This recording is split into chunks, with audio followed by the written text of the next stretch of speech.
श्री वशिष्ठजी भन्नुहुन्छ, राघव, राजश्री पर्णत जसको नाम राजा परीक थिए, उनी सुरगुको अत्यन्त प्रिय मित्र थिए। आफ्नो राज्य त्याग गरी ऋषि धर्म पालन गरेर ऋषिको रूपमा वनमा बसी सम्पूर्ण ज्ञान प्राप्त गरी परीक एक दिन सुरगुको राज सदनमा पुगे र आफ्ना अत्यन्त प्रिय मित्र राजा सुरगुसँग चिरकाल तक बसे। तदन्तर उनले सुरगुसँग सोधे, राजन, जुन समग्र सङ्कल्पहरूबाट शून्य विश्रामको परमोत्तम स्थानमा विक्षेपात्मक दुःखहरूका शान्तिको परम साधन हो, उस कल्याणकारी समाधिको अनुष्ठान त तिमी गर्छौ न? सुरगुले भने, प्रभु, तपाईँ मसँग सम्पूर्ण सङ्कल्पहरूबाट रहित परम शान्ति नै कल्याणप्रद छ, यस्तो त भन्नुहोस्। परन्तु समाधिका लागि किन भन्नुहुन्छ?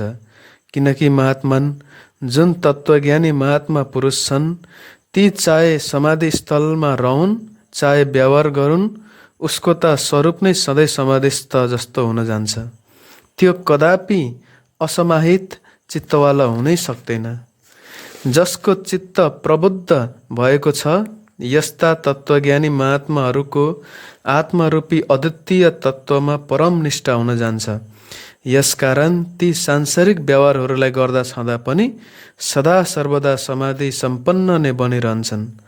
परन्तु जसको अन्तःकरण चञ्चल हुनका कारण विश्राममा प्राप्त हुँदैन, त्यो चाहे पद्मासन बसोस् चाहे परम ब्रह्मलाई अञ्जलीमा समर्पण गरोस्, उसको कोही समाधि कसरी लाग्न सक्दछ? भगवान, मौन भएर बसिरहनु नै समाधि हो र?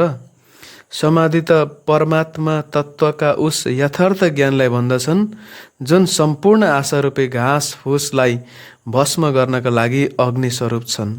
साधो, परमात्माका तत्त्वलाई जान्नेवाला ज्ञानीजन उस तीक्ष्ण र अचल पराप्रज्ञालाई नै समाधि कहन्छन्, जो एकाग्र, सदा सर्वदा तृप्त, सत्य अर्थलाई ग्रहण गर्नेवाला छ, जुन प्रज्ञा क्षोम रहित स्थिरतामा शून्य, अहङ्कार शून्य, दुःख सुख आदि द्वन्द्वहरूदेखि पृथक रहनेवाला तथा मेरुभन्दा पनि बढेर स्थिरतायुक्त छ, उसलाई समाधि भन्दछन्।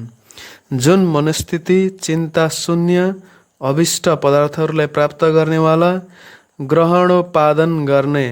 ग्रहणोपादनले रहित तथा सच्चिदानन्द परमात्मा भावले परिपूर्ण छ, उसका लागि समाधि शब्दको व्यवहार गरिन्छ। जब मन तत्त्वज्ञानका साथ सधैँका लागि अत्यन्त सम्बद्ध हुन जान्छ, तबदेखि ज्ञानी महात्माको समाधि सधैँ बनिरहन्छन्, उसको कदापि विच्छेद हुँदैन।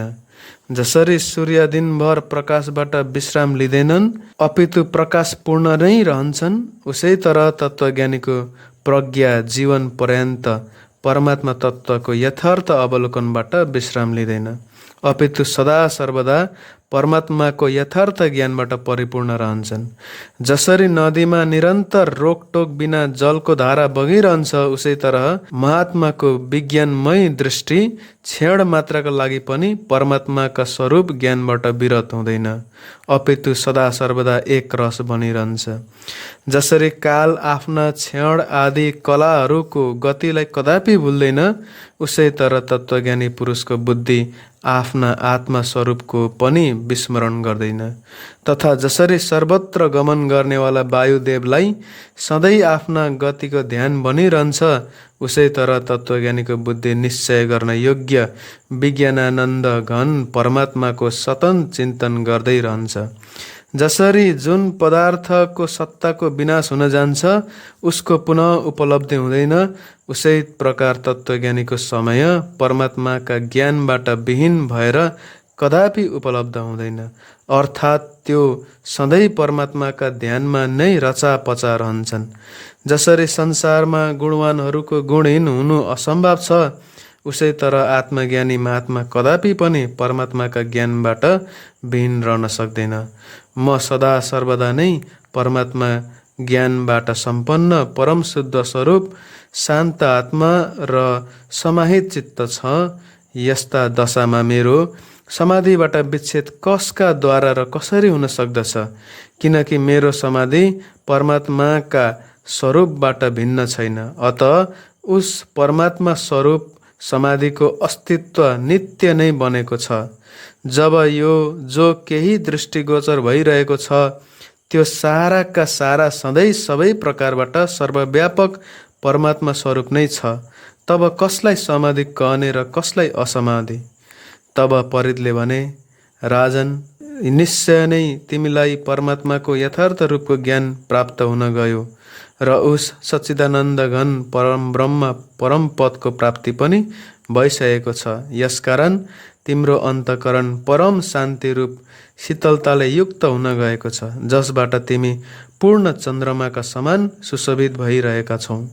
महाराज, यस समय स्नेहका कारण अत्यन्त मधुर शीतल आनन्दरूपी पुष्परसबाट परिपूर्ण एवं उत्तम श्रीबाट सम्पन्न हुनका कारण तिम्रो शोभा कमल जस्तो भइरहेको छ। तिम्रो चित्त निर्मल, विस्तृत, परिपूर्ण, गम्भीर र विशद आशयवाला छ। यसैबाट तिम्रो यस्तै नै शोभा भइरहेको छ जसरी तटवर्ती जन्जालवतबाट मुक्त भएका शान्त समुद्रको हुन्छ। जस्तो शोभा शरतकालीन निर्मल आकाश धारण गर्दछ, त्यस्तै नै तिमी पनि स्वच्छ आनन्दले परिपूर्ण अहङ्कार रूपी बादलहरूले रहित, स्पष्ट, विस्तीर्ण र अत्यन्त गम्भीर हुनका कारण सुशोभित भइरहेको छौ। राजन, तिमी सर्वत्र आफ्ना स्वरूपमा समभावबाट स्थित देखाइदिन्छौ, सर्वत्र पूर्णतया सन्तुष्ट छौ र अरू कुनै विषयमा तिम्रो आसक्ति रहेको छैन। यसकारण सर्वत्र तिम्रो शोभा भइरहेको छ। तिमी आफ्ना उत्तम बुद्धिबाट सार असारको निर्णय गरेर उसका झमेलाबाट पार भएका छौ, तथा तिमीलाई यसको पनि ज्ञान भइसकेको छ कि यो जो केही प्रपञ्च छ त्यो साराका सारा अखण्ड परम ब्रह्म परमात्मा नै हो।